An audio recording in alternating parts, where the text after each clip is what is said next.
Ang kwento ni Tomby.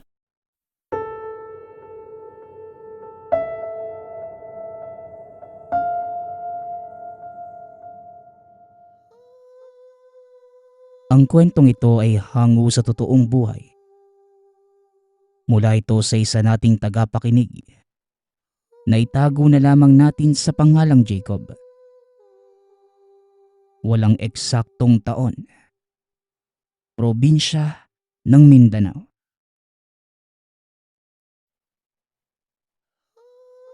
Naniniwala ba kayo sa karma? O di kaya naman sa swerte? Ang kwentong inyong mapapakinggan mula sa binatang nagiganti para sa ina.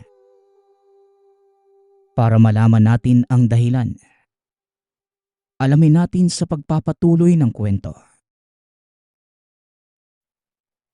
10 taon pa lamang si Jacob nang maranasan at masaksihan niya ang bagsik ng isang aswang. Hindi pa sa kanya malinaw ang lahat noong una. Ngunit sa paglaon ng panahon, unti-unti niyang naunawaan ang halaga ng nasaksihan. Sa isang liblib na baryo sa probinsya ng Mindanao, naninirahan si Ricardo at ang asawang si Tintin. Madalas wala si Ricardo sa tahanan dahil nanguhuli ito ng ibon sa kabundukan upang ibenta sa bayan para pagkakitaan. Madalas naiiwan sa tahanan si Tintin at Jacob para makatulong sa asawa. Naglalabada si Tintin at nagtatanim ng gulay na nilalako nito para magkapera. Simple pero masaya na ang pamilya sa buhay na meron sila. Kontento na ang mga ito sa ganoong pamumuhay. Ang mahalaga, nakakakain sila araw-araw. Nay, bakit hindi na lang po tayo lumipat sa bayan para naman po makapasok na ako sa eskwelahan? Wika ni Jacob. Pasensya ka na, anak. Sinubukan kong kausapin ang tatay mo tungkol dyan. Kaso nga lang wala siyang sinagot. Kaya wala akong magagawa. Tugon ni Nanay Tintin. Nalungkot ang bata. 10 taong gulang na ito ngunit hindi pa nakakatungtong sa eskwelahan dahil malayo ang paaralan sa tahanan. Ganun po ba, Nay? Kung yan po ang desisyon ni tatay, wala na po ako magagawa. Muling wika ni Jacob. Noon pa man, kinukulit na ng bata ang mga magulang na lumipat ngunit tila ayaw ni Tatay Ricardo. Hanggang sa isang araw, nagpasya ang ama ni Jacob na lumipat sa karatig baryo para mapagbigyan ang hiling ng anak.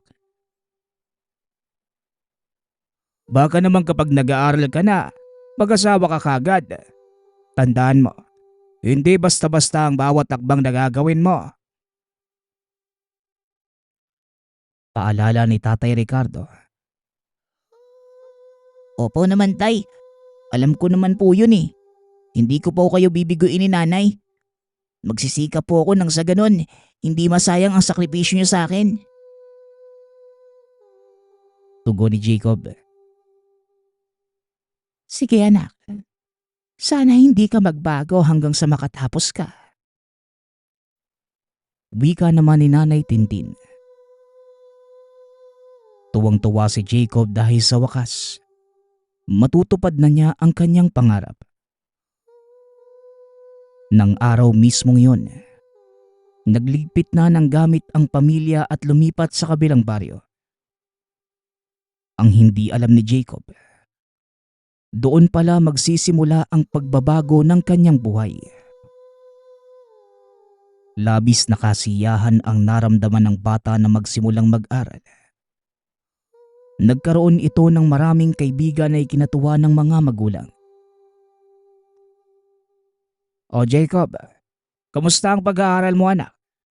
Nakita ko na marami ka ng kaibigan ah. Tanong ni Tatay Ricardo. Masaya po tay. Tama ka po. May mga kaibigan na po ako. Nakakatuwa nga eh. Dahil kahit bago lang ako dito sa baryo, nagkaroon kaagad ako ng mga kaibigan. Di gaya sa dati nating tinitirahan. Kahit na isa wala akong kaibigan eh. Tugon ni Jacob. Mabuti naman kung ganun anak. Ako din. Nagkaroon na ng mga makukukunan ng labada. At isa pa mababait ang mga tao dito. Nakakatuwa lang. Wika ni Nanay Tintin. Aba mahal, huwag ka namang kumuha ng sobrang labada dahil baka magkasakit ka naman yan. Sita ni Tatay Ricardo.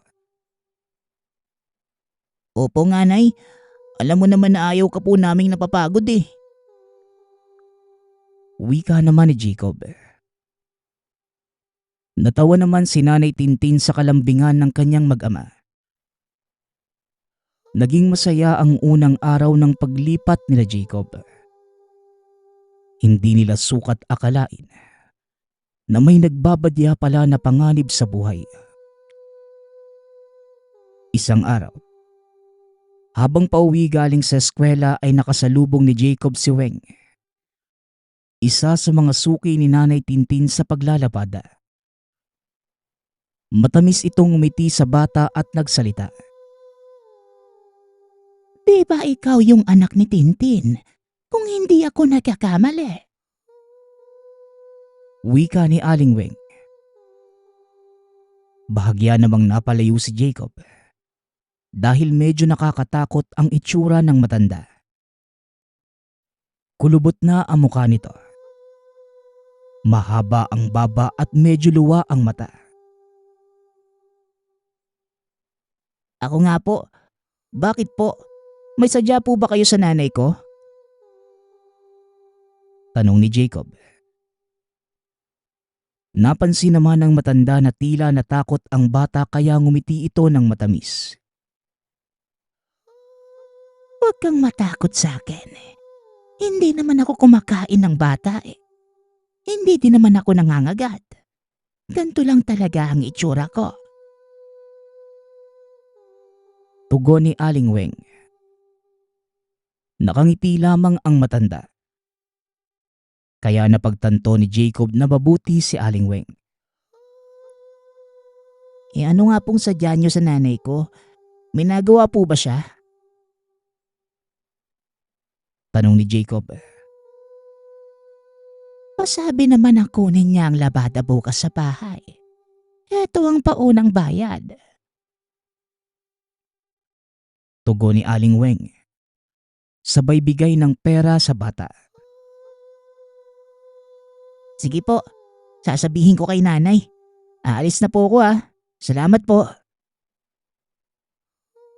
Huling wika ni Jacob. Matapos makapagpaalam, mabilis na tumakbo ito pauwi sa kanilang tahanan. Hinihingal pa ito nang makasalubong si Nanay Tintin na galing sa likod ng bahay. O anak, bakit tumatakbo ka? May humahabol ba sa'yo? Tsaka pawis na pawis ka na Tanong ni Nanay Tintin. Kasi nay, natakot po ako kay Aling Weng. Ito na pinapabigay niya. Kunin mo daw yung labahin sa bahay niya bukas at ito ang una niyang bayad.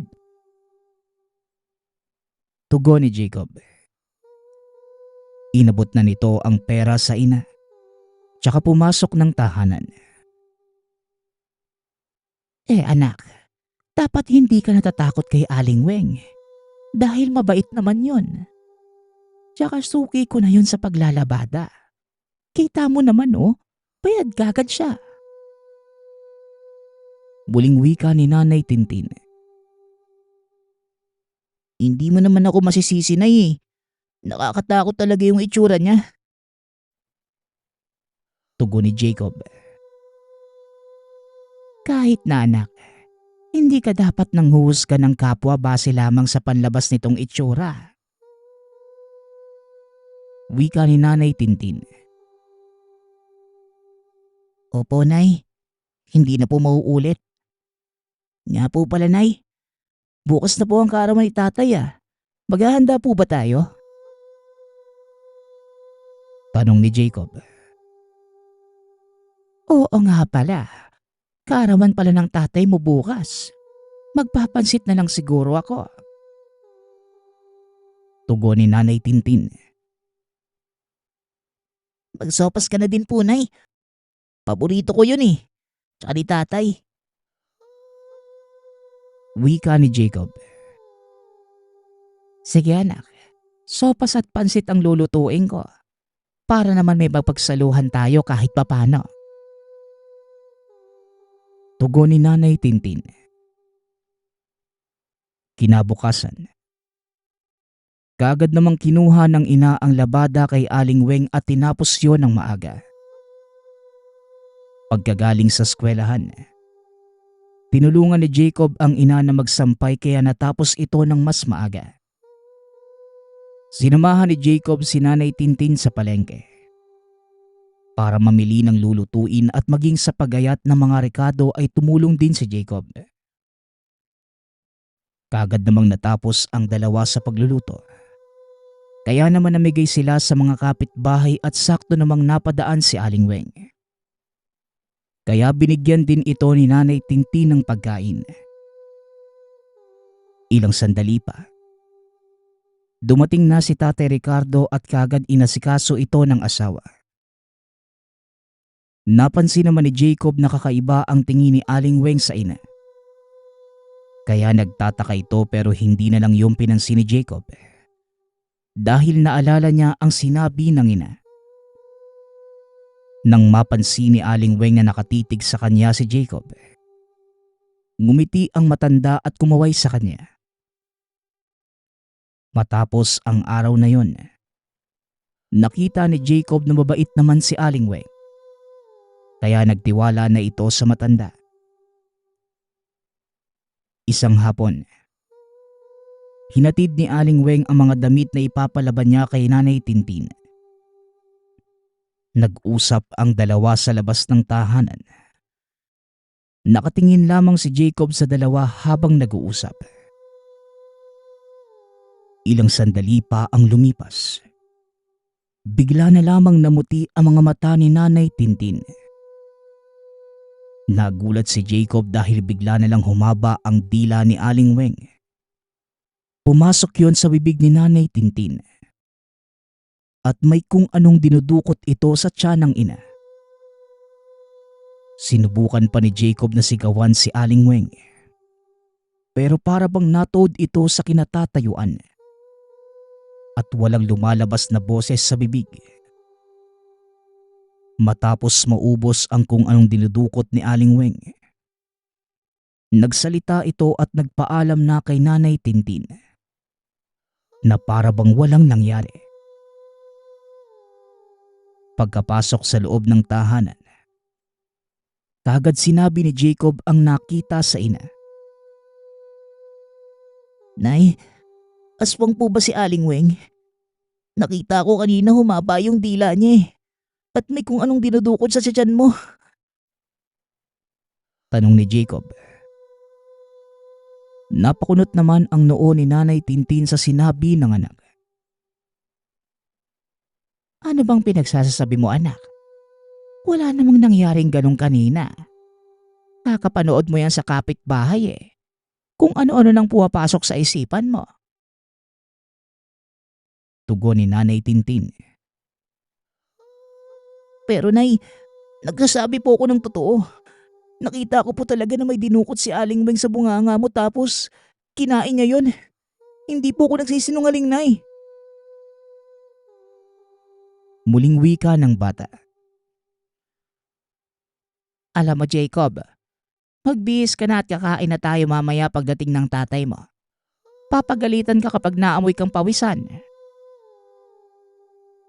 Tugon ni Nanay Tintin. Hindi nito pinakinggan ng anak. Isinuwalang bahala ang mga sinabi ni Jacob. Samantala, habang nagbibihis ay hindi mawala sa isipan ng bata ang nakita. Pero tila wala namang nangyari sa ina. Kaya inalis na lamang yun ni Jacob sa isipan. Pagkarating ng ama, kaagad niyakap ni Jacob si Tatay Ricardo at sinenyasan ito ng ina na huwag magsasalita tungkol sa mga nakita. Imbes na sabihin ni Jacob ang totoo sa ama, hindi na lamang ito nagsabi. Hanggang sa lumipas ang isang buwan, narinig ni Jacob na nag-uusap ang mga magulang. Anong sinasabi mo? Nalaglag ang anak natin. Hindi ka naman dinugo ah. Wika ni Tatay Ricardo. Hindi ko nga din alam kung ano ang nangyari.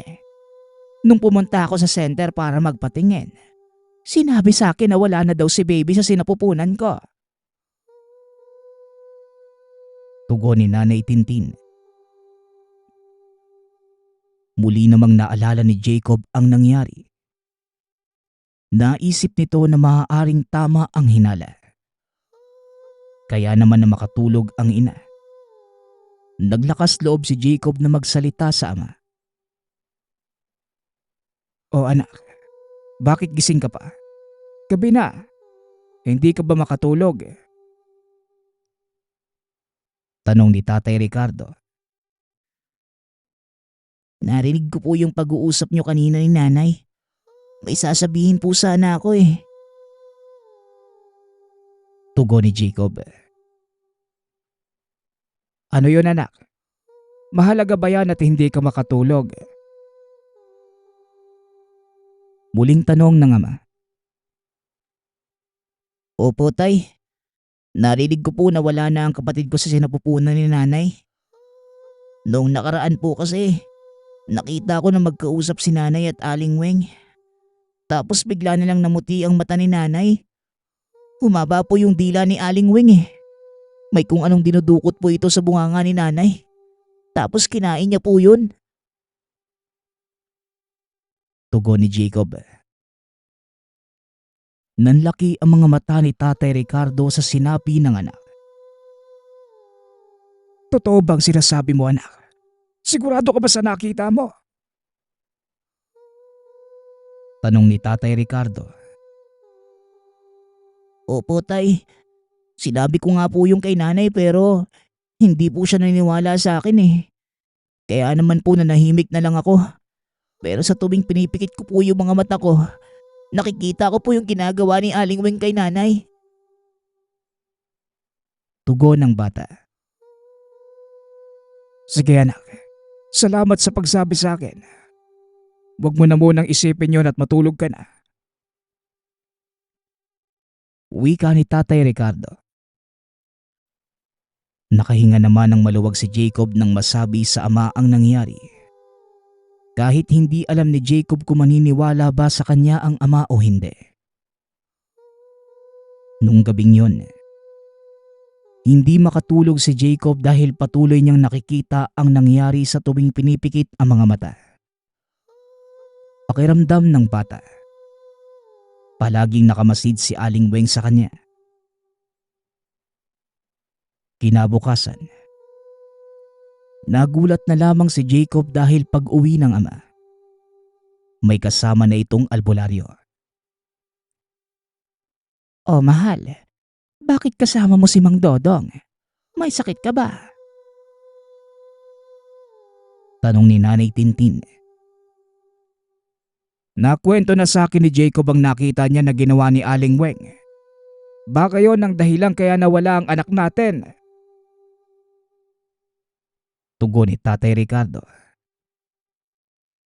Napaupo naman si Nanay Tintin dahil nakalimutan na niya ang bagay na yon. Naisip nito na maaaring tama ang anak. Kaagad na pinulsuhan ni Mang Dodong si Nanay Tintin at tinawas. Kaagad namang natukoy ng albularyo ang nangyari. Nako, Inaswang ka nga, Tintin. Isang matandang babae na malapit sa'yo. Gabi-gabi binabantayan ka niya. Mahina ang resistensya mo at malaki ang naging epekto ng pagkawala ng anak mo. Nagiwan ito ng malaking pinsala. Babantayan ka ng aswang at unti-unti kang pinapatay. Wika ni Mang Dodong. Kinilabutan ang mag-ama sa narinig. Namutla naman si Nanay Tintin. Kaagad na binigyan ng pangontra si Nanay Tintin ng albularyo. Pinagsabihan ito na wag iyong huhubarin at ilalayo sa kanya. Matapos magamot ni Mang Dodong, bumuti naman ang kalagayan ni Nanay Tintin. Bumalik na ito sa paglalabada. Hanggang sa isang araw, hinubad ni Nanay Tintin ang pangontra na bigay sa kanya ng albularyo habang naglalaba. Nang matapos ay nakalimutan ni Nanay Tintin ang pangontra hanggang sa nakatulog na lamang ito. Kinagabihan, nagtataka si Jacob dahil hindi pa din gumigising ang ina. At nang dumating si Tatay Ricardo, kaagad nitong pinulsuhan ang asawa. Dito pa lamang nalaman ni Jacob na wala ng buhay ang ina. Galit na galit si Tatay Ricardo at pinuntahan si Aling Weng sa tahanan. Pero wala na ito doon. Labis na galit ang naramdaman ni Jacob. Dahil sa nangyari sinisisi pa nito ang sarili. Dahil sa pagkamatay ng ina. Hindi naman matanggap ni Tatay Ricardo ang nangyari sa asawa. Kaya naman itinuon nito ang atensyon sa pagtatrabaho. Itinatak ni Jacob sa isipan ang mga nangyari. Hanggang sa muli niyang nakita si Mang Dodong at tumingi ito ng tulong. Mang Dodong, gusto ko pong magiganti para sa nanay ko. Pwede po bang matulungan niyo ako? Wika ni Jacob. Hindi na nito napigilan ang sarili na mapaluha. Alam ba ito ng tatay mo? Tsaka napakabata mo pa. Handa ka na ba sa mga hamon na haharapin mo? Tanong ni Mang Dodong. Opo, Mang Dodong. Alam ko pong bata pa ako pero gusto ko pong magiganti para sa nanay ko eh. Hindi ko po ito kayang isang tabi na lang. Kailangan ko pong gawin to para sa kanya eh. Tugon ni Jacob. Patuloy lamang ang pagluha nito. Kung yan ang talagang nais mo, tutulungan kita. Pero tandaan mo bata, hindi ito magiging madali. Kailangan mo ng tapang, tiyaga at lakas ng loob. Wika ni Mang Dodong. Sinimulan ng matanda na turuan si Jacob ng lihim na karunungan. Mga dasal at ritual na magbibigay sa kanya ng proteksyon laban sa mga masasamang elemento. Bawat gabi, pinapalakas ni Mang Dodong ang resistensya ni Jacob at tinuruan siya ng mga galaw at diskarte para makipaglaban. Jacob, ito ang punyan na gawa sa pangil ng baboy ramo. Isa itong makapangyarihang sandata laban sa mga aswang. Iingatan mo ito ng gusto dahil ito ang magiging kalasag mo sa labanan. Bilin ni Mang Dodong. Kasabay ng pag-abot ng maliit na punyal kay Jacob. Maraming salamat po, Mang Dodong. Gagawin ko po ang lahat ng ituturo nyo at iingatan ko po ito. Tugon ni Jacob habang tinatanggap ang punyal. Bukod dito, Binigyan din ni Mang Dodong si Jacob ng isang medalyong Roma. Jacob, ang medalyong ito ay may taglay na kakaibang kapangyarihan. Magbibigay sa iyo ito ng lakas at proteksyon. Huwag mo itong iwawala. Palagi mo lamang isusuot. Lalo na sa oras ng labanan. Wika ni Mang Dodong. Opo, Mang Dodong. Susundin ko po ang lahat ng payo nyo. Tugon ni Jacob habang sinusuot ang medalyon sa leeg.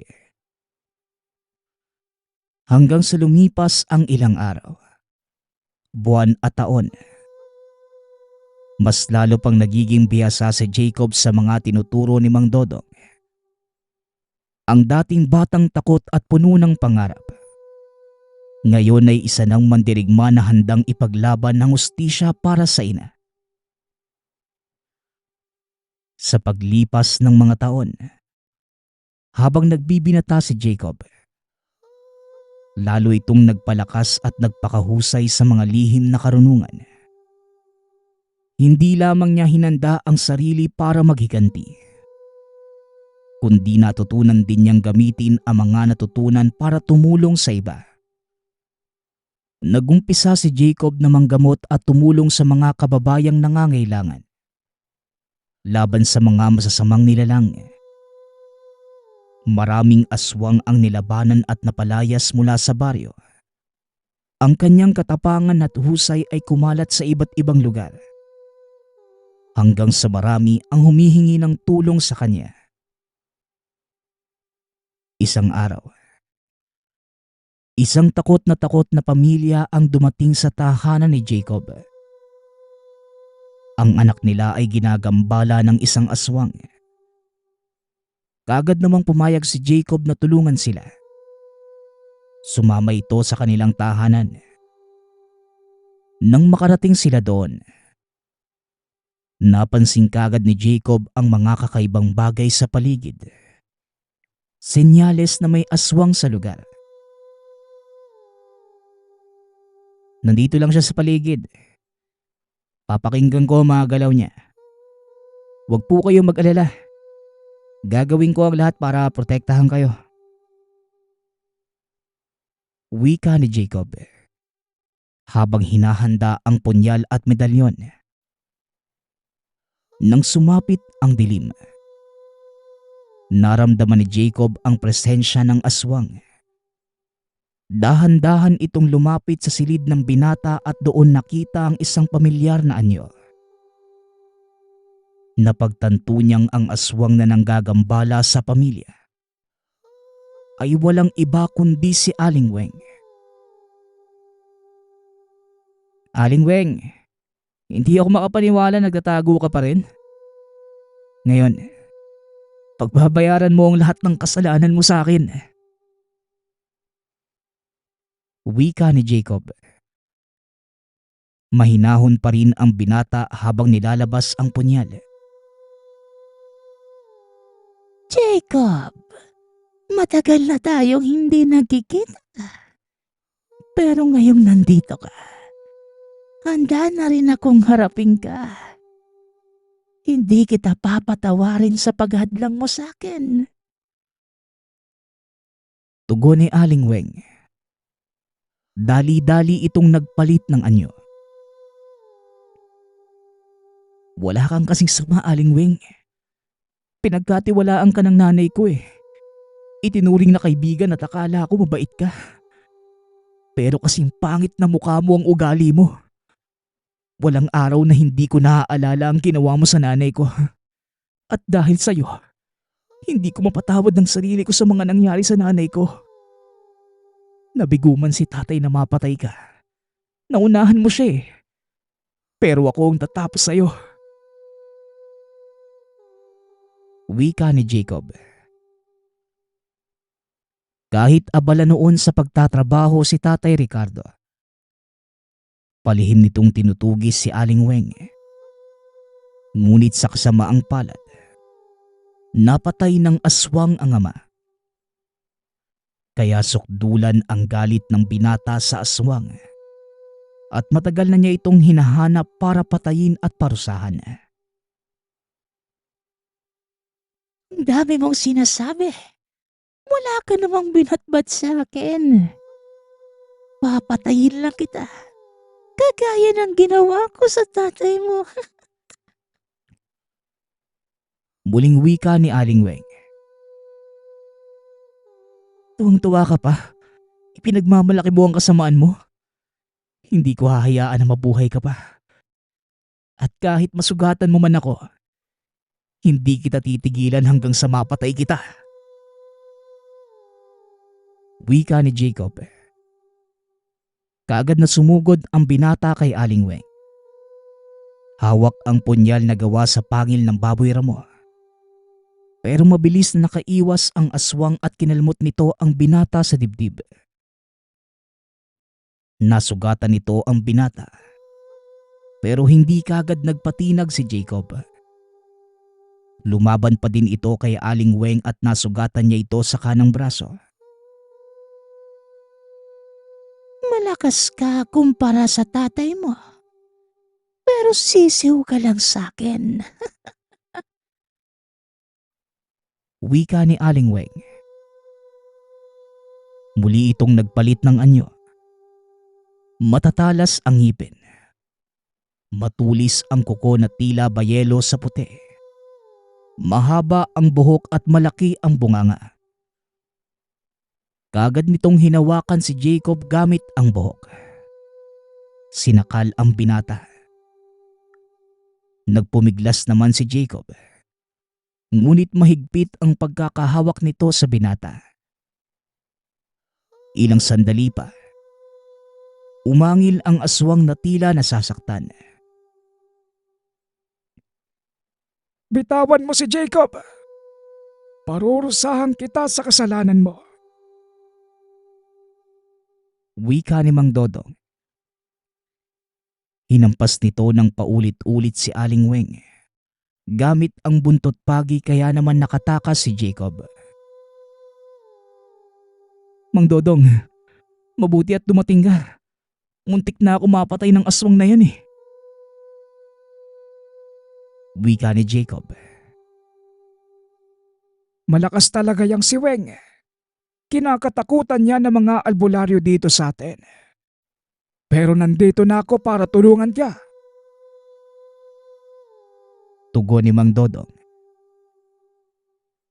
Pakialamero. Hindi ka kasali dito, tanda. Kaya umalis ka na lang. Wika ni Aling Weng. Bakit? Takot ka bang batalo kita ulit? Pinagsabihan na kita noon, pero wala ka pa rin kadalaan.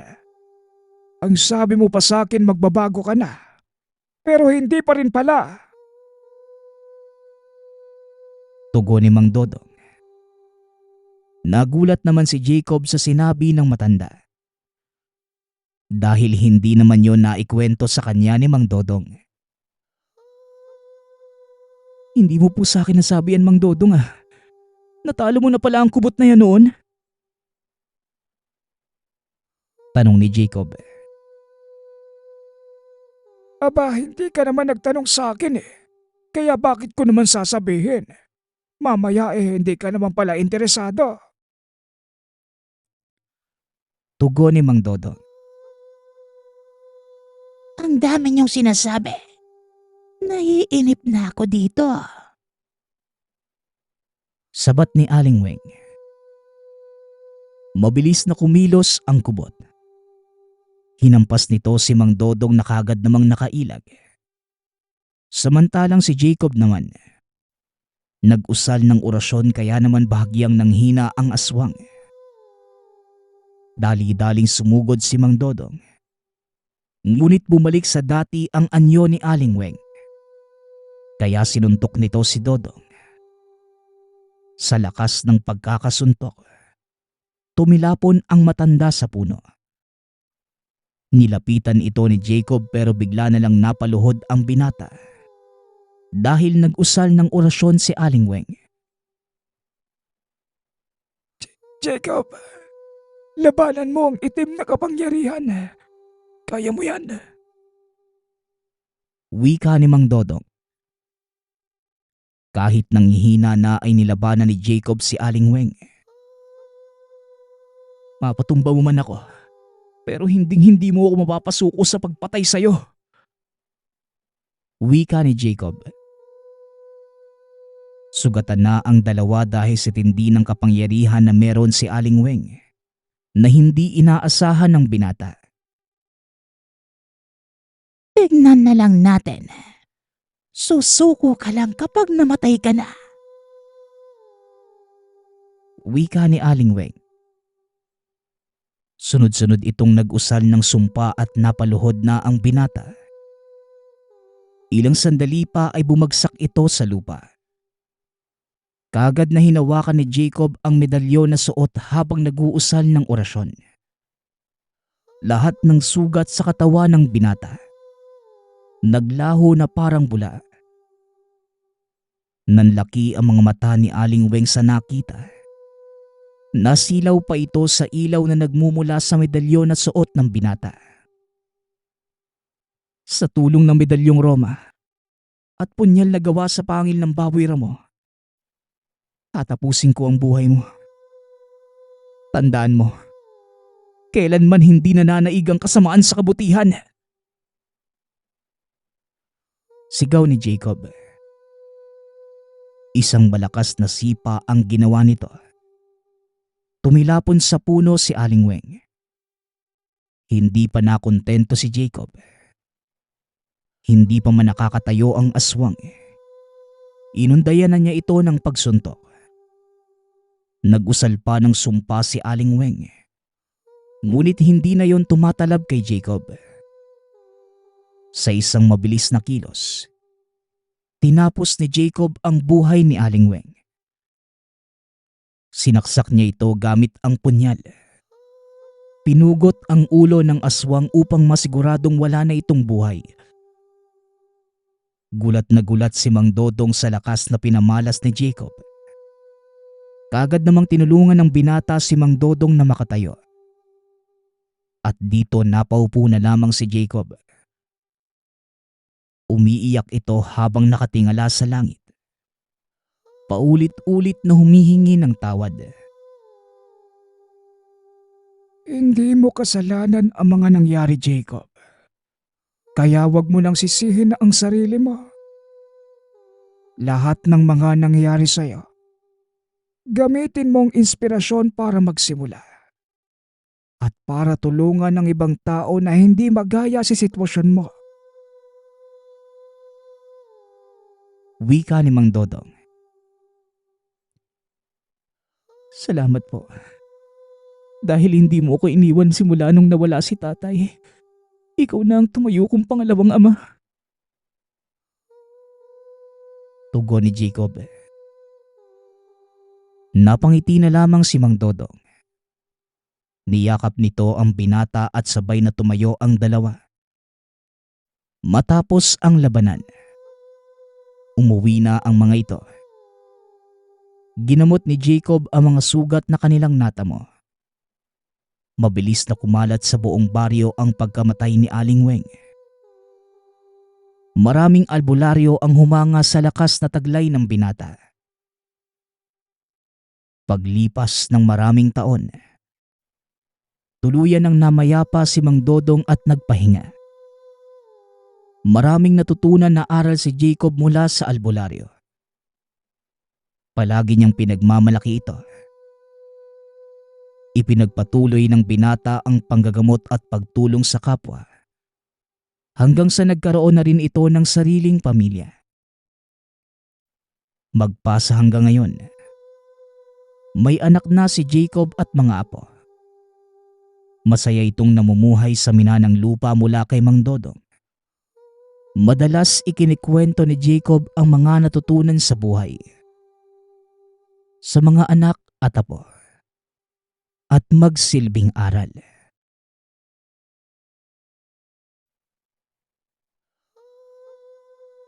Ang kwentong ito ay hango sa totoong buhay. Mula ito sa isa nating tagapakinig na itago na lang natin sa pangalang Manoy. Taong 1989, Negros Oriental. Dapat nga bang parusahan ang mga makasalanan? O dapat silang bigyan ng ikalawang pagkakataon? Bata pa lamang si Manoy, madalas na nitong marinig sa mga tao sa paligid. Anak ka ng halimaw, demonyo at mamamatay tao. Ulila sa ama ang binata. Tanging ina na lamang ang kasama sa buhay. Halos wala na itong kalaro o kaibigan dahil lahat ng mga kakilala, demonyo ang tingin sa kanyang ina. Kilalang mambabarang si Nanay Megan. Binabayaran ito ng mga taong nais ng katarungan sa buhay. Hindi naman may kakaila ni Manoy na ganun talaga ang kinabubuhay nilang mag-ina. Minsan, naaabutan pa niya itong nakadipa sa gawa-gawang maliit na rebulto sa altar ng tahanan. Kahit gusto niyang pigilan ang ina sa pambabarang, hindi naman niya magawa. Dahil alam niyang magagalit at mag-aaway lamang sila. Nay, wala na po ba kayong alam na ibang trabaho? Nag-aalala po ako eh. Para pong hindi na tama ang nangyayari sa inyo. Ayon po sa mga narinig ko sa labas, delikado daw po ang pinagagagawa nyo eh. Lalo pa sa mga taong ginagawa nyo ng... Natigil si Manoy sa pagsasalita nang bigla na lamang sumabat ang ina. Ginagawa ng kung ano anak. Nang sumpa. Tama lang sa kanila yon. Kung hindi sila gumagawa ng masama, hindi naman tatalabang ginawa ko. Manoy anak, huwag kang masyadong makikinig dyan sa mga tao sa labas. Wala akong ginagawang masama anak. Sa katunayan tumutulong lang ako sa ibang tao. At isa pa, sa tanda kong ito, sino pa kayang kumpanya ang tatanggap sa akin? Kung sakali mang maganap ako ng trabaho, ni Labandera at Tagalinis hindi na ako tatanggapin. Dahil may edad na ako anak. Tsaka ayusin mo yung utak mo ha. Alalahanin mo. Dito din tayo kumukuha ng pagkain at pangbayad sa matrikula mo. Wika ni Nanay Megan. Yan nga din po ang kinakabahala ko, Nay. Ang mga bagay po na galing sa masama, hindi magbubunga at magdudulot ng tama. Nay, hindi niyo ba naiisip ang epekto ng mga ginagawa niyo sa akin? Anong hindi tatalab? Di ba yung huling binarang niyo po nung nakaraan lang? Hanggang ngayon halos gumapang na dahil sa pagkabaldado. Kulang na lang isumpa ako ng mga taong kakilala natin dahil sa mga ginagawa mo, Nay. Kahit pamilya po natin, hindi na tayo kinikilala kahit sariling kadugo. Tulong? Buti po ang ibang tao na tutulungan mo. Samantalang ako na anak mo, hindi mo man lang maproteksyonan sa mga mapang-api nating kapitbahay. Buti nga kahit alam ng buong baryo ang ginagawa mo, hindi nila tayo pinapalayas. Kung nagkataon po, saan po kaya tayo pupulutin? Tugon ni Manoy. Natahimik na lamang ang ina sa mga sinabi ng anak. Ganito na lang palagi ang tagpo sa tahanan. Palaging inaawat ni Manoy ang ina sa paggawa ng mga bagay na makakapinsala sa iba. Lalo na kung nakikita niyang hindi makatarungan. Mahal na mahal niya ang ina. Pero habang lumalaki at nagkakaisip, mas sumisiksik sa isipan ng binata ang posibleng mangyari. Kung sakali mang magkaroon ng mabigat na kalaban ang ina.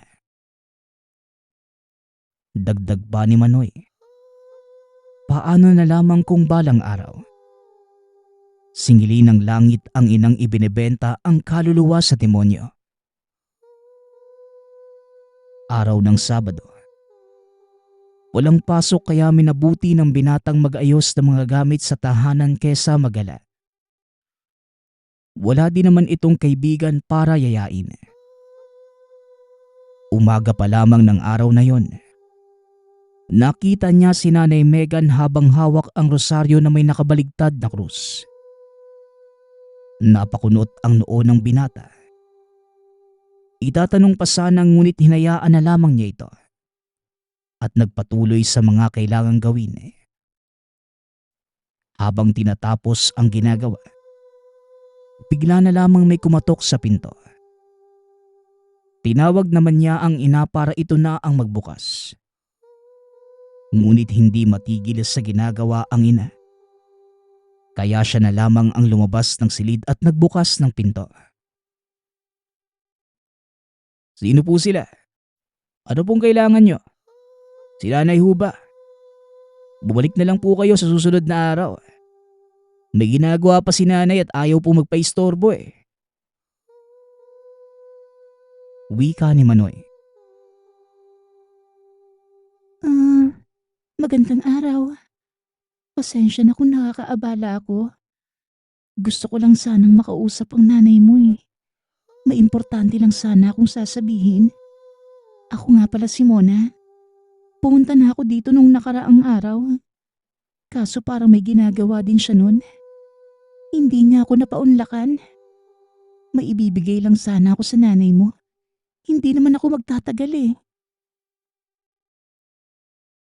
Tugon ng babaeng nagpakilalang Mona. Oh Mona, ikaw pala yan. Halika iha tuloy. Anak Banoy, patuloyin mo lang.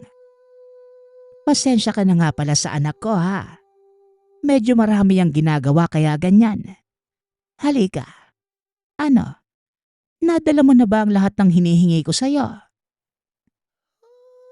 Tanong ni Nanay Megan. Ayos lang po Nanay Megan. Opo, nakumpleto ko na. Tsaka andito na din po ang mga litratong hinihingi nyo.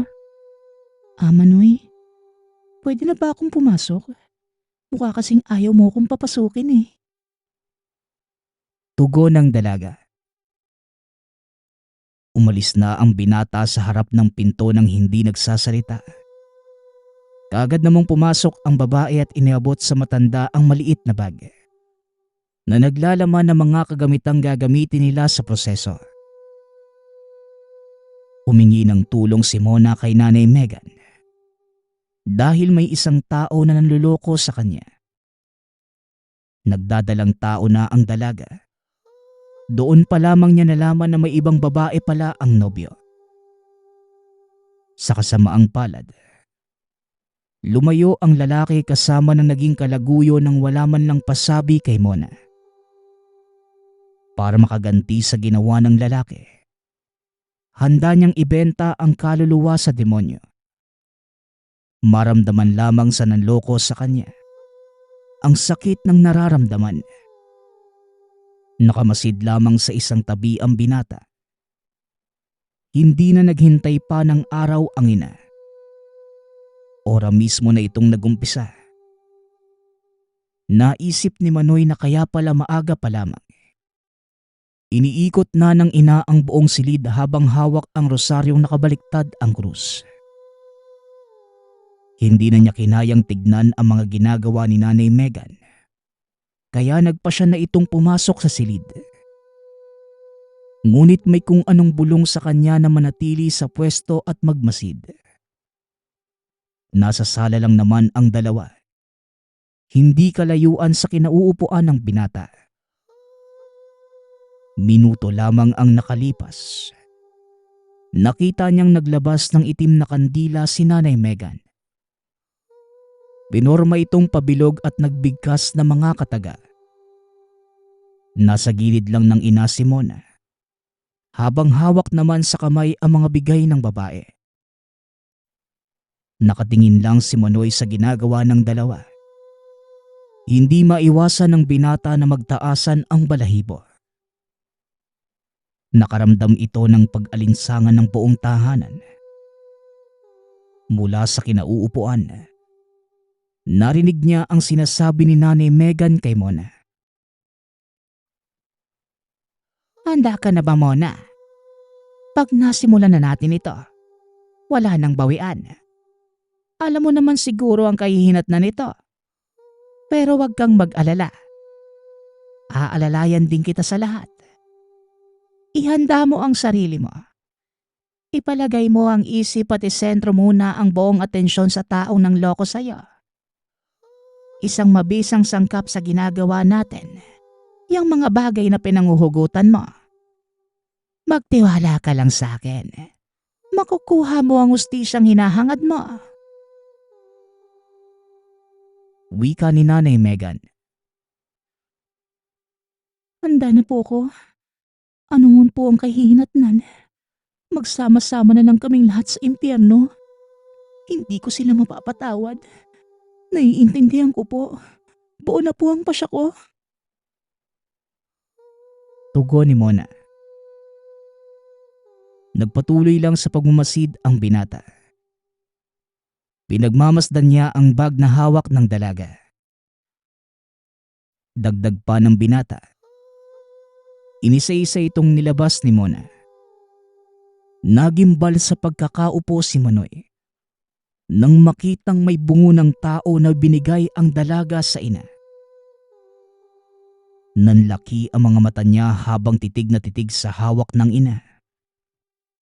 Mukha itong bungo na hindi pa tuluyang natutuyo. Bagkus, may mga laman pa at sa tingin ng binata, kakahukay lamang sa sementeryo. Kahit nangingilabot, pinilit na lamang niyang ikalma ang sarili. Ilang sandali pa ang lumipas. Nakita ni Manoy na nilapag ng ina ang bungo sa gitna ng ginawang bilog. Pinaharap at pinadipa ng matanda ang dalaga habang nakaluhod at nakaharap sa ginawang alay. Hawak ang rosaryong nakabaliktad ang krus. May mga katagang binigkas ang ina. Sa tingin ni Manoy, tila nawawala na sa tamang pag-iisip ang ina ng mga oras na yon. Habang nagsasambit ng mga dasal, bigla nitong tinusok ang bawat dulo ng daliri ng dalaga gamit ang rosaryong may baliktad na krus. Napansin ni Manoy na mga oras na yon, mukhang tulog at wala nang pakiramdam si Mona. Nakapikit lamang ang mga mata na tila nasa mahimbing na pagkakatulog. Naging saksing buhay ang binata sa kung paano pumapatak ang dugo ng dalaga sa bungo. At sa bawat pagpatak, sinasabayan ito ng ina ng mga katagang hindi maintindihan ni Manoy. Paulit-ulit, hanggang sa may lumabas na itim na usok sa bawat butas na makikita sa naging alay. Indikasyon na tagumpay ang ginawang pag-aalay ni Nanay Megan. Natulala ang binata sa mga nasaksihan. Sa unang pagkakataon sa buong buhay niya, ngayon pa lamang nakita ng binata ang malademonyong aura ng ina. Habang tinatapos ni Nanay Megan ang ritual, nangingilid ang luha ng binata. Ang buong akala niya, simpleng pambabarang lamang ang ginagawa ng ina, ngunit hindi naman pala. Sa isip pa ni Manoy, tama ang mga tao sa panghusga sa kanila. Demonyo nga ang kanyang ina. Hapon na nang matapos ang dalawa sa ginagawa, bago nagpaalam ang dalaga. May mga ibinilin sa kanya ang matanda kung sakaling may kumalaban sa ginawa nila. Pinayuhan ni Nanay Megan ang dalaga ng mga gagawin para maproteksyonan ang sarili. Nang makaalis si Mona, doon lamang nagkaroon ng pagkakataon si Manoy na kausapin ng masinsinan ang ina. Kailan pa to, Nay? Akala ko naman simpleng pangungulam lang ang ginagawa nyo. Paano mo nagagawang ibenta ang kaluluwa mo kay Satanas? Akala ko dati, haka-haka lang ang pinagsasabi ng mga kapitbahay natin. Pero totoo palang Wika ni Manoy. Ngunit natigil ito nang muling magsalita ang ina. Ano anak? Demonyo ang nanay mo. Matagal na. At hindi ko na ito mababago. Alam kong nakakatulong ako sa mga nangangailangan ng serbisyo ko. Pero nasa sayo yan kung tatanggapin mo pa ako bilang ina. Gaya ka na din ng iba kung mag-isip. Mga mapanghusga kayong lahat. Tugon ni Nanay Megan. Nay, nabubulag ka na ba? Hindi tama ang ginagawa mo. Bakit pilit mong sinasabi na nakakatulong ka? Maling-mali na eh. Pwede ka naman makatulong sa ibang paraan. Pero bakit ganyan? Bakit? Nagsisisi ako na naging nanay kita. Kung pwede lang mamili eh. Sana hindi na ikaw. Hindi kita naging nanay. Dagdag ng binata. Tumalikod si Manoy at hindi na nilingon ang ina. Nagkulong ito sa silid habang umiiyak. Naiisip niya ng mga oras na yon. Lumayo na at iwanan ang ina. Pero hindi kaya ng konsensya ni Manoy na bigla na lamang layasan ang ina. Nanatili lamang ito sa tahanan. Ngunit hindi niya kinikibo si Nanay Megan. Magmula ng araw na yon, naging malamig na ang pakikitungo ng binata sa ina. Sa tuwing nakikita si Nanay Megan, naaalala lamang niya ang nakitang demonyo sa katauhan ng matanda. Saktong 5 araw matapos ang pangyayari, bumalik ang dalaga. Hindi para magpasalamat kundi para ipaalam sa matanda ang nangyari, maging sa katipan nitong pinakulam. Tanghaling tapat araw ng Biyernes, napaatras ang matanda nang bumungad sa harap ng pinto ang babaeng halos hindi na makatayo ng tuwid. Nagmamakaawa itong gamutin niya. Ayon sa kaharap, nagkaganito ito makalipas ang 3 araw matapos ang ginawang pangkukulam. O Mona, bakit nagkaganyan ang itsura mo?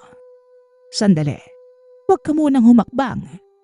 Hindi mo pwedeng ipagpag dito sa bahay ko ang dala mo. Tsaka parang Wika ni Nanay Megan. Parang ano po, bakit ganyan po kayo makatingin sa akin? Pasensya na po. Hindi ko din alam kung bakit ako nagkaganito. Sinunod ko naman po yung pinag-uutos nyo eh. Ginawa ko din naman lahat ng bilin nyo. Tugon ni Mona. Parang may mali. Kung ano man yan, tutukuyin natin. Teka nga at may kukunin lang ako. Matanong ko nga iha mo na. May tinatago ka ba sa akin? Hindi totoo ang lahat ng mga kwento mo, tama ba?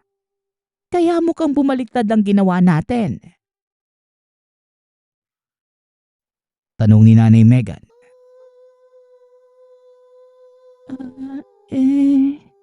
Nanay Megan, ang kinakatakot ko po.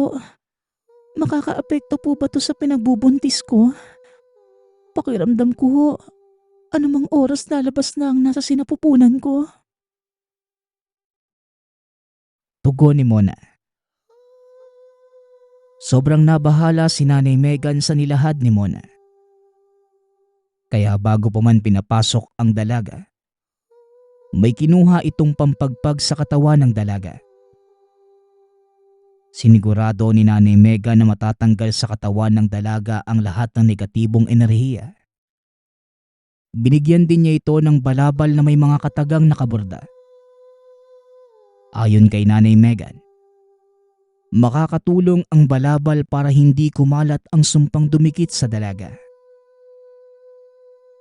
Habang inaalalayan ni Nanay Megan si Mona papasok ng tahanan, nakisuyo na ito sa anak na kumuha ng mauupuan para sa bisita.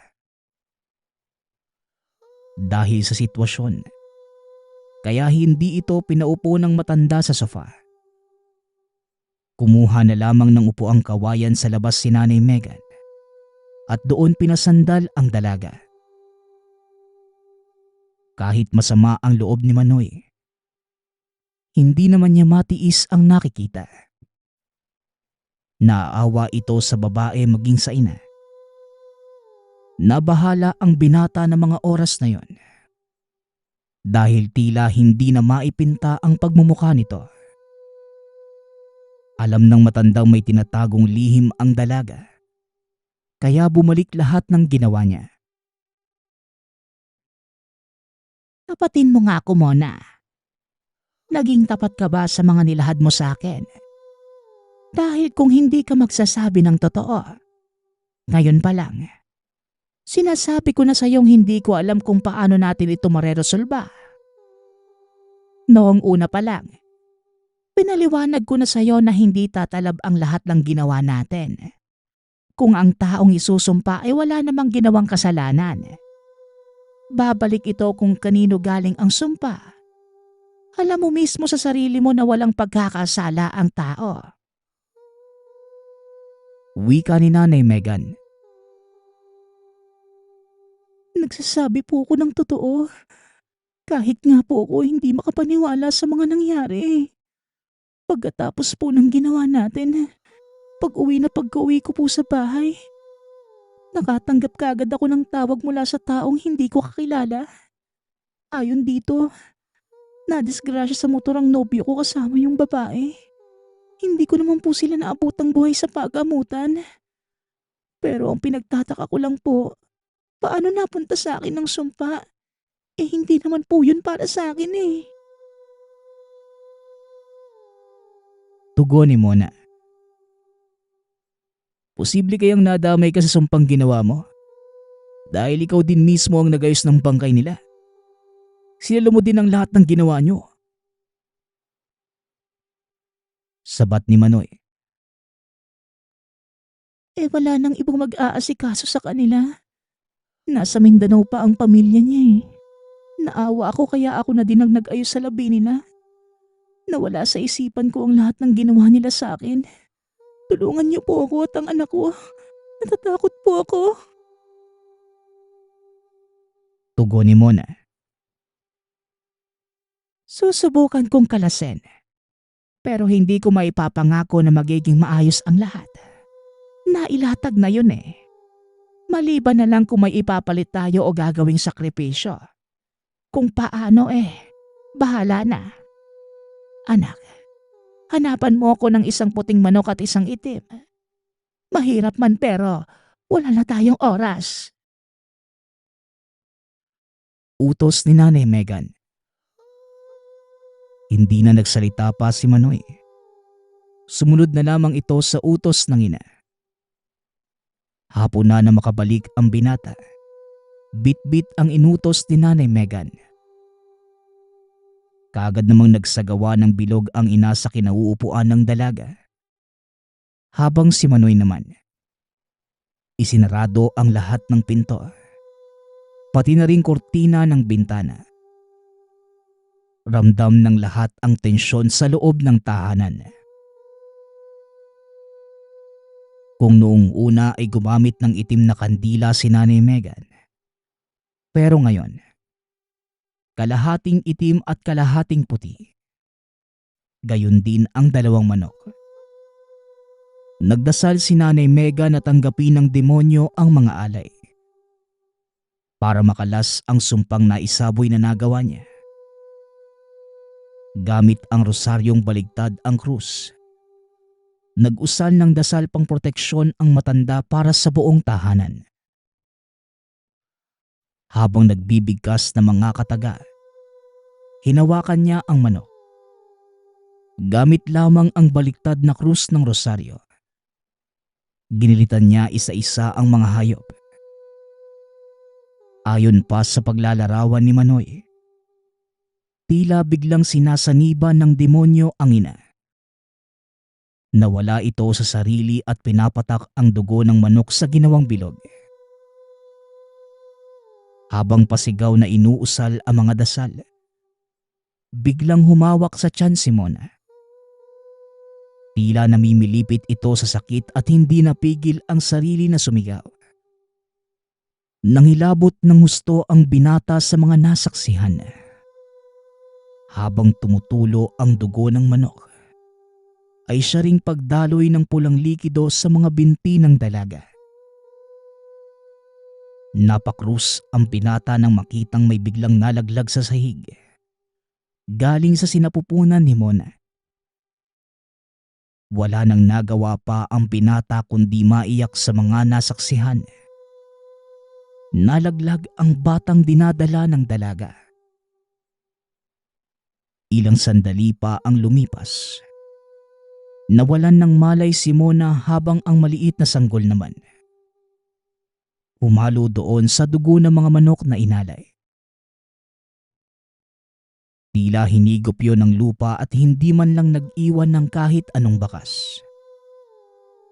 Naging indikasyon. Nagtagumpay ang ina sa pagsasagawa ng ritual. Napahawak na lamang sa noo si Manoy nang makita ang lupaypay na dalaga. Tila sobrang pagod na pagod. Samantalang ang ina naman, nakaluhod at umiiyak habang hawak ang rosaryong baliktad ang krus. Nilapitan ito ng binata at inayos sa pagkakaupo ang ina. Samantala, binuhat naman ni Manoy si Mona at hiniga sa mahabang sofa. Wala na po tayong magagawa, Nay. Nangyari na po ang mga nangyari. Kawawa po yung sanggol. Siya ang nagbayad sa lahat ng kasalanan niyo ni Ate Mona. Ayaw ko na sana kayong sisihin dahil pareho naman nating alam na kagustuhan niyo ito eh. Pero sana, patawarin tayo ng Diyos sa lahat ng mga nagawa natin. Wika ni Manoy. Hindi natin, anak. Nagawa ko. Sana patawarin ako ng Diyos sa lahat ng pagkakasala ko. Hindi ko na maibabalik pa ang lahat ng mga nagawa ko. At buong buhay ko itong dadalhin sa loob ko. Hindi ako masama, Manoy. Ang gusto ko lang ay makatulong. Tugon ni Nanay Megan. Alam mo na marami naman pong ibang paraan para makatulong. Sana po wag po nating hintayin na balang araw. Mga buhay natin na maging kapalit. Tama na po, Nay. Tama na. Wika ni Manoy. Hindi na napigilan ang pagtulo ng luha sa mga mata. Dahil sa mga nangyari, naisipan ni Nanay Mega na magbago. Nagising din si Mona na labis na nagsisisi sa mga nangyari. Hindi na niya maibabalik ang buhay ng sanggol na nawala sa kanya. At lalong hindi na niya maibabalik pa ang mga kaganapang nagbunga ng hindi maganda sa kanila. Nang dahil sa galit, mismong anak ang nagbayad ng kasalanan ng ina. Sa pangkasalukuyan, namatay si Mona 1 taon makalipas ang mga nangyari. Nagkaroon ito ng karelasyon at nagbuntis muli sa pangalawang pagkakataon. Ngunit hindi na nakayanan ni Mona ang panganganak. Samantalang kasama ni Manoy si Nanay Megan, lumipat ang mga ito ng tahanan. Malayo sa mga taong nakakakilala sa kanila. Nagsimula ng bagong buhay ang mag-ina. Nakapagpatayo ng negosyo si Manoy. Kaya gumaan ang buhay nila ni Nanay Megan. Naibahagi niya ang kwentong ito upang mapagkunan ng aral ng mga taong hindi marunong magresolba ng problema. Maraming paraan. Ngunit huwag sanang hahantong sa pambabarang.